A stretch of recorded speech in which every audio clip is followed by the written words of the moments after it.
Changamoto ulionayo isikutishe. Wewe iambie changamoto, unamjua Yesu wewe.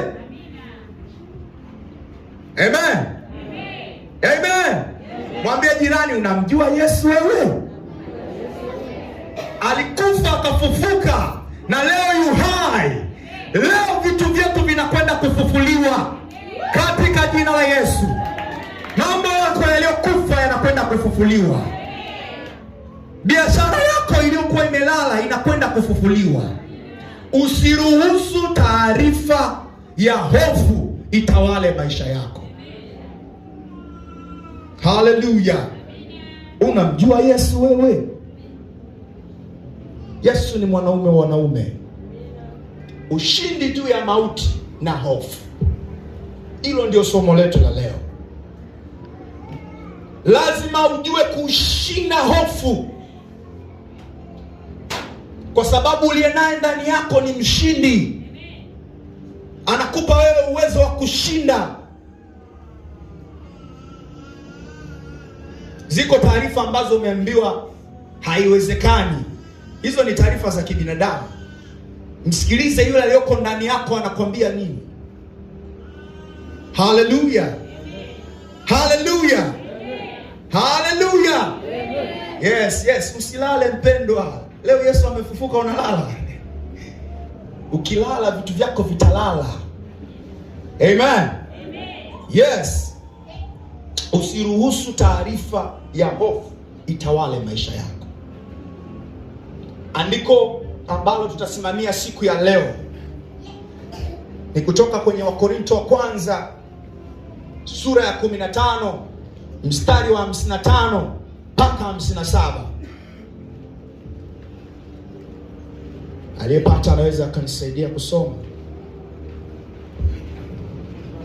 Wakorinto wa kwanza sura ya 15 mstari wa 55 mpaka 57. Amina. Yes. Neno la Mungu linasema, Amen. Kuwapi ewe mauti kushinda kwako? Kuwapi wewe mauti kushindwa kwako?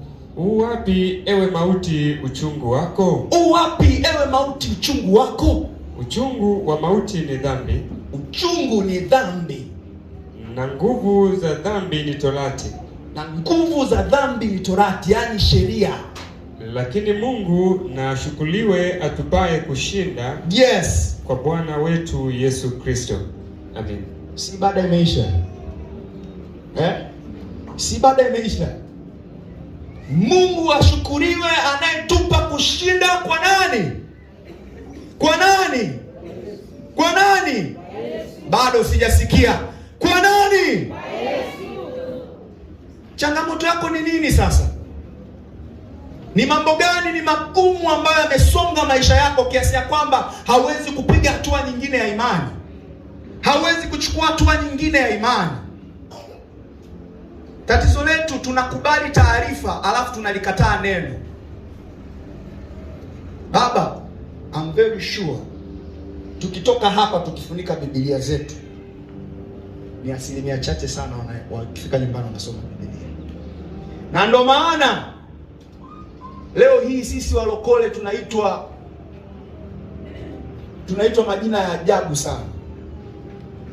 Na ndo maana maisha yetu yanabaki hivi yalivyo, kwa sababu tumeruhusu taarifa za dunia zitutawale, lakini taarifa za andiko la neno la Mungu hatujaruhusu litawale maisha yetu.